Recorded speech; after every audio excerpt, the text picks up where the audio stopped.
Hello നമസ്കാരം. ഇന്ന് ഞാൻ നിങ്ങളുടെ മുമ്പിൽ അവതരിപ്പിക്കാൻ പോകുന്നത് CSSൽ എങ്ങനെ നമുക്ക് ഫോണ്ടിന് വിവിധ സ്റ്റൈലുകൾ ചേർത്ത് കൊടുക്കാം, അല്ലെങ്കിൽ കളറ്, സൈസ്, അതുപോലെ തന്നെ വേരിയൻസ്, വെയിറ്റ്, അങ്ങനെ നമുക്ക് എങ്ങനെ ഫോണ്ടിന് CSS ഉപയോഗിച്ച് ഫോണ്ടിന് എങ്ങനെ മോഡിഫിക്കേഷൻ വരുത്താം എന്നതിനെ കുറിച്ചാണ് ഇന്നത്തെ ക്ലാസ്സിൽ നിങ്ങളുടെ മുമ്പിൽ അവതരിപ്പിക്കാൻ പോകുന്നത്. HTML CSSലെ വളരെ പ്രധാനപ്പെട്ട ഒരു ഭാഗമാണ് ഫോണ്ട്.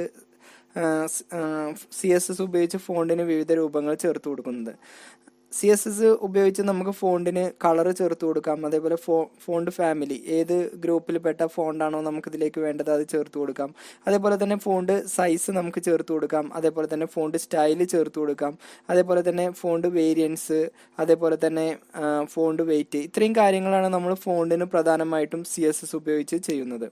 ഓക്കെ, അപ്പോൾ നമുക്ക് എങ്ങനെ ഫോണ്ടിന് വിവിധ സ്റ്റൈലുകൾ ചേർത്ത് കൊടുക്കാം, അതല്ലെങ്കിൽ ഫോണ്ടിന് എങ്ങനെ വിവിധ ഡിസൈനുകൾ ചേർത്ത് കൊടുക്കാം എന്നതിനെ കുറിച്ച് നോക്കാം.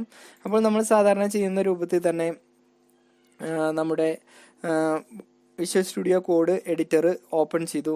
ഞാനിവിടെ വന്ന് ഈ CSS ഫ്ലോട്ട് എക്സാമ്പിൾ എന്ന ഭാഗത്തിനാണ് നമുക്ക് വേണ്ട ഡിസൈനുകളൊക്കെ ചേർത്ത് കൊടുക്കുന്നത്. ഓക്കെ, അപ്പോൾ അതിൻ്റെ ഫോണ്ട് സൈസ് സ്റ്റൈൽ എന്ന് പറയുന്ന, അല്ലെങ്കിൽ ഫോണ്ട് അതിനുള്ള ടാഗ് എന്ന് പറയുന്നത് H2 ആണ്. അപ്പോൾ ഞാനിവിടെ വന്ന് H2 എന്ന് ചേർത്ത് കൊടുത്തു. ഈ ടാഗിനാണ് നമ്മൾ അതിന് ആവശ്യമായിട്ടുള്ള CSSകളൊക്കെ ചേർത്ത് കൊടുക്കുന്നത്. ഓക്കെ, ആദ്യം തന്നെ നമുക്ക് ഫോണ്ടിന് എങ്ങനെ കളർ ചേർത്ത് കൊടുക്കാമെന്ന് നോക്കാം. അപ്പോൾ H2 എന്ന് ചേർത്ത് കൊടുത്തതിന് ശേഷം നമുക്ക് ഇവിടെ വന്ന് ഏത് കളറാണോ നമുക്ക് ഫോണ്ടിന് വേണ്ടത് അത് ചേർത്ത് കൊടുക്കാം. ഫോണ്ട് കളർ നമ്മൾ ചേർത്ത് കൊടുക്കുമ്പോൾ പ്രത്യേകം ശ്രദ്ധിക്കണം.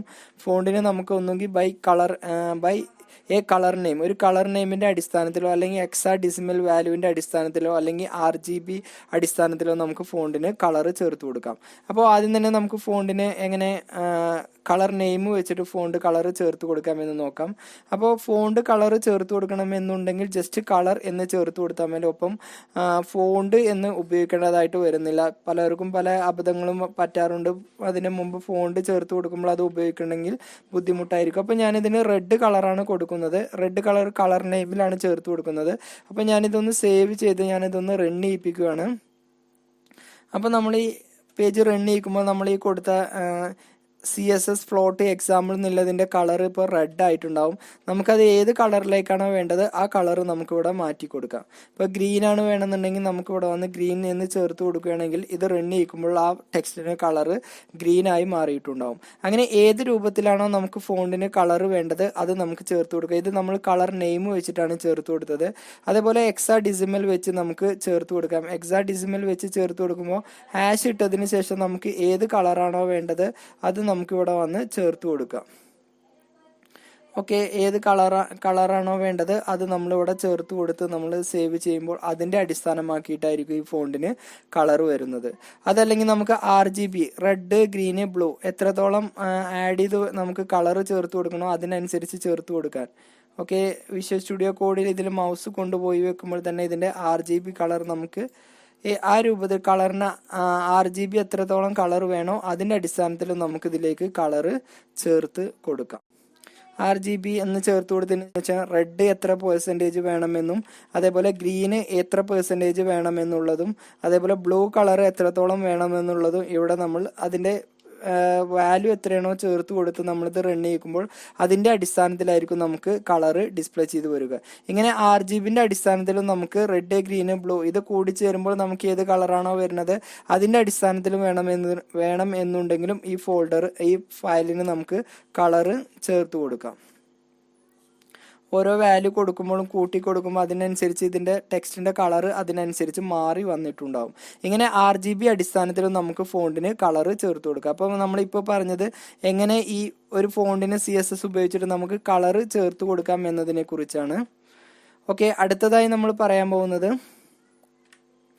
ഫോണ്ട് ഫാമിലി എന്ന് പറഞ്ഞാൽ രണ്ട് രൂപത്തിൽ നമുക്ക് ഫോണ്ട് ഫാമിലി ചേർത്ത് കൊടുക്കാവുന്ന ജനറിക് ഫാമിലി, അതേപോലെ അതിൽ കുറച്ച് ഫോണ്ട് സ്റ്റൈലുകൾ വരുന്നുണ്ട്. അതേപോലെ ഫോണ്ട് ഫാമിലി, അതായത് നമ്മളെ കമ്പ്യൂട്ടറിലുള്ള ഏരിയൽ, ടൈംസ് ന്യൂ റോമൻസ്, അങ്ങനെ പല നമ്മുടെ കമ്പ്യൂട്ടറിൽ ഇൻസ്റ്റാൾ ചെയ്ത ഫോണ്ടിൻ്റെ അടിസ്ഥാനത്തിൽ നമുക്ക് ഫോണ്ട് ഫാമിലി ചേർത്ത് കൊടുക്കാം. അപ്പോൾ എങ്ങനെ ഫോണ്ട് ഫാമിലി ചേർത്ത് കൊടുക്കണമെന്ന് നോക്കാം. നമ്മൾ H2 എന്നതിന് തന്നെയാണ് ഫോണ്ട് ഫാമിലിയും ചേർത്ത് കൊടുക്കുന്നത്.